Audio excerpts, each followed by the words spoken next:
Bienvenidas y bienvenidos alumnos de tercer año de educación secundaria. En este video abordaremos el tema de panorama del periodo 3, el cual forma parte de la programación de Aprende en Casa 3. Hemos estado revisando tanto en los programas Aprende en Casa 3 como en estos videos que he estado subiendo, que el siglo XIX mexicano, que va de 1800 en adelante, y que termina históricamente en 1910, con el inicio del siglo XX. Todo este periodo de tiempo que vamos a estudiar, vamos a analizar, lo vamos a hacer se ha realizado, en tres partes: panorama del periodo 1, 2 y 3. Panorama del periodo 1 correspondió sobre todo a ordenar cronológicamente los hechos y procesos de la Guerra de Independencia, que ya lo vimos. Tuvo 4 momentos: inicio, organización, resistencia y guerra de guerrillas, y consumación, ¿de acuerdo? Y una vez que se da la consumación de la independencia, vimos que de 1821 a 1910 se dieron una serie de periodos históricos, como el primer imperio mexicano, el periodo de enfrentamiento entre federalistas y centralistas, donde hubieron 4 invasiones extranjeras, la de España, una de Francia, una de Estados Unidos y la segunda intervención francesa, durante este periodo. Después vimos el periodo de la Guerra de Reforma, donde se enfrentaron liberales contra conservadores, y finalmente como los conservadores solicitaron ayuda a lo que son las monarquías europeas y Francia, pues fue cuando llegaron con sus tropas a México, conquistan México, logran derrotar al ejército mexicano, e instauran aquí el segundo imperio mexicano, y finalmente se captura a Maximiliano de Habsburgo, se fusila en el Cerro de las Campanas, y con eso se termina el periodo del segundo imperio mexicano, y posteriormente se restauraría el sistema republicano. Por eso se llama la restauración de la república. Y finalmente, tras los gobiernos de Benito Juárez y Sebastián Lerdo de Tejada, Porfirio Díaz tomaría el poder de 1876 a 1910 en el periodo conocido como Porfiriato, el cual es el tema del panorama del periodo 3. ¿Cuáles son las características principales o hechos históricos que acontecieron durante el Porfiriato? Es lo que vamos a ver. Pues bien, acompáñenme. Vamos entonces a analizar o a realizar esta línea del tiempo de 1876 a 1910. ¿Cuáles fueron los principales acontecimientos? El aprendizaje esperado es ordenar secuencialmente hechos y procesos desde el inicio del movimiento de independencia, ya lo hicimos, hasta el fin del Porfiriato, que es con lo que hoy concluiríamos. Y localizaremos los cambios en la organización política del territorio mexicano hasta la República restaurada, que es, digamos, el sistema político o la división territorial que va a tener Porfirio Díaz, y que va a ir cambiando conforme se da el Porfiriato, y finalmente con la Constitución de 1917 se va a generar una nueva división territorial que prácticamente es la actual que tenemos el día de hoy. Pues bien, vamos a comenzar. En la siguiente línea del tiempo observaremos los hechos más importantes ocurridos dentro del periodo de 1876 a 1910, conocido este periodo como el Porfiriato. En ella observaremos la ponderación de la reelección como política, la cual le permitió a Díaz, es decir, a Porfirio Díaz, permanecer en el poder de 1876 a 1910. También se puede observar la economía encaminada a la inversión extranjera como prioridad, y finalmente los sucesos de inconformidad social ante el Porfiriato, que derivó en el levantamiento armado de 1910, conocido como Revolución Mexicana. Pues bien, analicemos esta línea del tiempo, la cual tenemos aquí, ¿de acuerdo? es el periodo conocido como el Porfiriato, va de 1876 a 1910. Bueno, ¿qué fue lo más importante que ocurrió durante todo este periodo de tiempo? Pues en 1876 Porfirio Díaz va a tomar el poder con el plan de Tuxtepec. Va a ser un plan en donde se desconoce la reelección de Sebastián Lerdo de Tejada, sí, es decir que en un principio Porfirio Díaz estaba en contra de la reelección, sí, porque no le permitía, pues esta reelección, pues dividir o digamos repartir el poder, ¿verdad? Y resulta que Porfirio Díaz dice, no quiero la reelección, no es justo, deben de dar oportunidad a que gobiernen, pues más personajes, ¿verdad? Y por eso se levanta en plan, en armas con el plan de Tuxtepec y logra finalmente obtener la presidencia, ¿sí? Y pues se convierte en presidente de 1876 a 1880. Obviamente se tuvieron que haber convocado elecciones y todas estas cuestiones pertinentes que se requieren para legitimizar lo que es un gobierno, ¿de acuerdo? A partir de aquí en adelante, Porfirio Díaz va a hacer todo lo posible para centralizar el poder. Esa es la característica principal de la política del Porfiriato. Por lo tanto, no estamos hablando en estos momentos de una democracia, sino más bien de una dictadura, donde gobierna un solo personaje, sí, prácticamente a su antojo, y utilizando a las instituciones, ¿verdad? O dándoles privilegios a las instituciones para que puedan pues servirle fielmente a este personaje, que en este caso fue Porfirio Díaz. Entonces, en lo político, durante el Porfiriato, fue una dictadura que duró de 1876 a 1910. En 1880, Manuel González es nombrado presidente, ¿sí? Va a ser el único momento en que Porfirio Díaz va a permitir que gobierne otro presidente, pero que aún así va a estar bajo su influencia, bajo la influencia de Porfirio Díaz. Era un amigo muy cercano, Manuel González, de Porfirio Díaz, y por eso pues le confía el poder, ¿verdad?, a este personaje, y atrás de Manuel González pues se encontraba todavía Porfirio Díaz, pues digamos ordenando la política de este periodo, ¿ok? En 1884, porque en aquella época los gobiernos o los periodos de gobierno duraban 4 años, ¿ok? Entonces en 1884 Porfirio Díaz se va a reelegir por primera vez, y a partir de ahí en adelante va a haber cada 4 años esta constante reelección tras reelección hasta 1910, ¿verdad? Que fue su último periodo donde se reeligió, pero que ahí en esos momentos estalló la Revolución Mexicana. Entonces, eso es a grandes rasgos la política del Porfiriato. Él siempre está en constante reelección, ¿sí? Entonces, esta reelección va a generar que, por ejemplo, en 1885 se funda lo que son los primeros inicios de un periódico que satirizaba, ¿sí?, o que se burlaba del gobierno porfirista. Este periódico fue muy importante, que se llamó El Hijo del Aguizote, el cual recibió censura, es decir, en ciertos momentos este periódico fue las instalaciones de este periódico o los integrantes que escribían en este periódico fueron pues no tanto asesinados, bueno, en algunos casos sí, de hecho esa era, digamos, la política de Porfirio Díaz, que si había algo que hablara mal del régimen, pues Porfirio Díaz iba, y no tanto él, ¿verdad?, pero sí, digamos, mandaba las diligencias para, pues, ahora sí que avisarles o censurar lo que son estos periódicos, evitar que se publicaran, y en algunos casos llegaron hasta el asesinato, ¿ok? Esta censura que promovió Porfirio Díaz a esos periódicos que no estaban en conformidad con el régimen, ¿ok? Y uno de esos periódicos que no estaba de acuerdo fue El Hijo del Aguizote.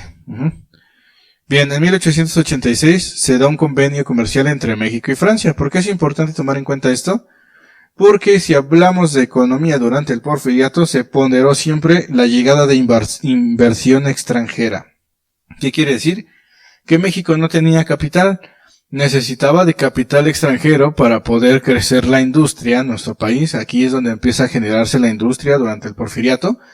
Ya existía una protoindustria durante la época virreinal y parte del siglo XIX, pero donde México realmente tuvo industria fue principalmente durante el Porfiriato, ¿ok?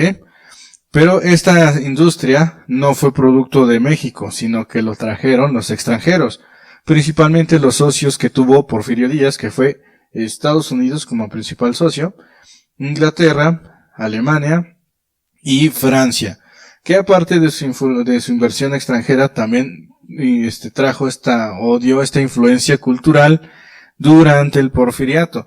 Se empezó a francesar, lo que es culturalmente, el mundo se empezó a francesar, y uno de los que entraron también a ese concierto de las naciones fue México, ¿sí? A través de este gobierno porfirista. Por eso es importante retomar este convenio entre México y Francia, que imagínense, prácticamente 20 años antes de esto, estaban en conflicto los franceses y los mexicanos durante el periodo del Segundo Imperio Mexicano, ¿ok? Y de hecho uno de los generales que participó para expulsar a los franceses fue Porfirio Díaz. Entonces vean cómo va cambiando la historia conforme avanza, ¿verdad?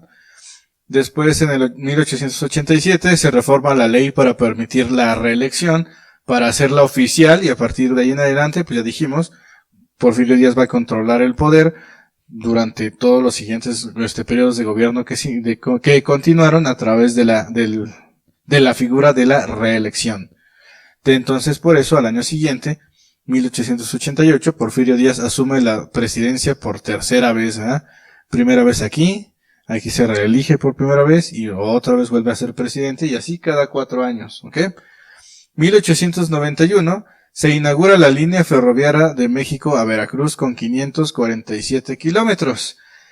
En realidad, quien había introducido o quienes introdujeron el ferrocarril en México fueron los gobiernos de Juárez y Sebastián Lerdo de Tejada, pero no le quitamos el mérito a Porfirio Díaz de que durante su gobierno, durante estos periodos de tiempo, llamado Porfiriato, estas redes ferroviarias aumentaron por gran parte del país. Pero como les digo, este progreso, porque era el lema principal de Porfirio Díaz, orden y progreso, no fue producto, pues, de capital mexicano, o 100% capital mexicano, sino de capital extranjero. Es decir, los dueños de los ferrocarriles en sí, al 100%, no eran los mexicanos, sino los extranjeros, sobre todo los estadounidenses. Entonces, por eso es importante el ferrocarril durante el Porfiriato, porque representa el símbolo, pues, del avance tecnológico, del avance tecnológico, pero el avance también económico, que quiero decir también, pero que este crecimiento económico que va a tener México durante el Porfiriato, que va a llegar incluso a superávit, es decir, a números donde México incluso tenía hasta de más, vamos a decirlo así. Esta riqueza que llega a tener México durante esta época se ve opacado o se ve contrastado con la gran desigualdad social que persistió también en este periodo del Porfiriato, lo cual desencadenó diversas levantamientos armados durante el propio Porfiriato. Antes de la Revolución Mexicana ya existían ciertos movimientos sociales que intentaron luchar contra el gobierno porfirista. Entonces fue muy importante entonces el ferrocarril, pues porque fue el símbolo principalmente del progreso, pero ese progreso estaba manchado de gran desigualdad social, ¿sí? En pocas palabras, durante el Porfiriato, los ricos se hacían cada vez más ricos y los pobres se hacían cada vez más pobres, ¿sí? Una sobreexplotación del campesino, por ejemplo, en las haciendas, que originaba que estos hacendados, en su mayoría extranjeros, pues obviamente, pues, tuvieran privilegios, ¿no? Entonces, esos, digamos, son los contrastes, que hay durante el Porfiriato, ¿de acuerdo? Y entonces, ¿quién va a ser responsable de ese crecimiento económico durante el Porfiriato? Va a ser sobre todo José, no sé si se pronuncie Ives, pero yo lo voy a decir José Ives, porque pues, estamos leyéndolo en español. José Ives Limantur es nombrado secretario de Hacienda, y él, sí, el secretario de Hacienda, se cree que él fue el principal con sus finanzas, con política de finanzas, el que, digamos, logró este superávit durante el porfiriato, es decir, este crecimiento económico sin precedentes que no lo tuvo México desde 1821. Era el momento en que México empezó entonces a aparecer en el mapa a nivel mundial. Sí, es algo que hizo Porfirio Díaz, dijo, miren, aquí está México, vengan, inviertan en México si existe la posibilidad de que usted llegue y se haga rico prácticamente, ¿no? Hacía esa como invitación a los extranjeros para que llegaran aquí, trajeran su influencia y de cierta manera se mejorara la raza, ¿no? Era como que la idea fundamental que perseguía Porfirio Díaz y toda esta cuestión del positivismo, ¿ok? Entonces, uno de estos intelectuales que trataron de instaurar este sistema fueron el grupo de los científicos, ¿ya? En 1893 surge el grupo de los científicos, donde se encontraba precisamente ese señor, José Ives Nemantur, Porfirio Díaz y otros intelectuales que, sobre todo en el ámbito político, lo que buscaban pues era seguir permaneciendo en el poder. Tanto así que los científicos también envejecieron junto a Porfirio Díaz, ¿ah? Y sobre todo se encaminaron hacia la cuestión de permanecer con sus privilegios a través de la reelección, ¿ok? En lo económico se preocuparon por seguir fomentando la inversión extranjera y en lo social o en lo, vamos a decirlo, en lo intelectual, en lo cultural, ellos buscaban implementar aquí en México una corriente que se denomina el positivismo, que estaba muy de boga en el siglo XIX en muchas partes del mundo, y el positivismo lo que buscaba era que todas las naciones llegaran a un punto máximo de civilización o de progreso, ¿verdad?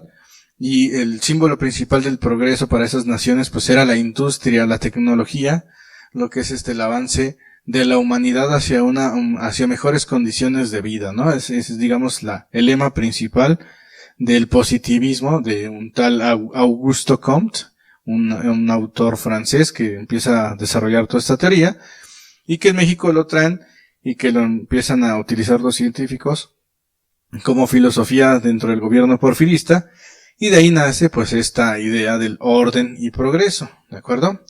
Fueron los científicos entonces este grupo quien sostuvo el poder durante el porfiriato, y obviamente el líder de los científicos pues era Porfirio Díaz, ¿ok? 1894 se va a fundar la revista Azul, es decir que también hubo avances culturales muy importantes en México, y se va a dar lo que es la poesía moderna, ¿eh? Que se va a escribir en esta revista de Manuel Gutiérrez Nájera llamada la Revista Azul. 1899 se expide la ley sobre los ferrocarriles, ¿sí? Porque esto, digamos, vuelvo a insistir, los ferrocarriles, estas concesiones que se le daban a los extranjeros, pues les quedaban a los extranjeros. Y de cierta manera, con la expedición de la ley sobre los ferrocarriles, se buscaba, pues, un equilibrio entre lo que es mantener lo que es las concesiones en un porcentaje equivalente, tanto de inversión mexicana e inversión extranjera, y digamos de cierta manera los dos por igual, tanto mexicanos y extranjeros tuvieran el control pues del ferrocarril, ¿eh? Que era muy importante para aquella época, porque era donde se podían transportar de una manera más rápida de un lugar a otro productos, ¿verdad? Para el comercial. Ya para 1900 en adelante se van a empezar a generar entonces estos descontentos sociales, ¿verdad? Mucha gente que va a estar en contra de Porfirio Díaz, ya gente cansada pues de estos abusos de estos extranjeros que incluso se quedaban con grandes extensiones de tierra, latifundios, y no solamente los burgueses o la burguesía extranjera, sino también la burguesía mexicana, ¿eh? Los grandes hacendados, los grandes terratenientes, ¿eh? De ahí el nombre de que tenían muchas tierras, terratenientes, pues va a generar varios conflictos sociales, como por ejemplo en 1900 la guerra del Yaqui que se dio en Sonora. Los Yaquis son un grupo de indígenas que viven en Sonora, que siempre pues se han mantenido en paz con quienes no se metan con ellos, mientras respeten pues su territorio, pues los Yaquis siempre se van a mantener en paz. Los Yaquis y los mayos Pero en 1900, pues, varios personajes llegaron a quererse apoderar de las tierras de los yaquis y por eso se genera una guerra entre estos grupos indígenas y el ejército mexicano, lo que se va a denominar la Guerra del Yaqui. Muchos de estos yaquis, pues, fueron, capturados, muchos asesinados, y los que sobrevivieron fueron enviados a trabajar, fueron enviados a trabajos forzados hasta la península de Yucatán. Imagínense, desde Sonora hasta Yucatán, ahí en las haciendas enequeneras, donde se producía un textil muy importante a nivel mundial para aquella época, que era el enequén, ¿ok? En 1901, los hermanos Flores Magón son encarcelados, uno de los principales, líderes políticos en contra abiertamente del gobierno de Porfirio Díaz, que también, como el hijo del Aguizote, habían fundado un periódico en contra del gobierno porfirista que se llamó el periódico Regeneración. Bueno, pues estos hermanos Flores Magón, pues fueron muchas veces encarcelados, ¿verdad? Y una de tantos encarcelamientos que sufrieron fue en 1901. En 1904 van a surgir diversos clubes antireeleccionistas, lo que sería el antecedente de estos partidos antireeleccionistas, de donde después surgiría uno de estos personajes que va a ser Francisco Ignacio Madero, que el precursor de la Revolución Mexicana, como veremos posteriormente. En 1906 se va a dar dos grandes conflictos sociales. Uno va a ser la huelga de Cananea y otra huelga de Río Blanco en Veracruz y Cananea en Sonora.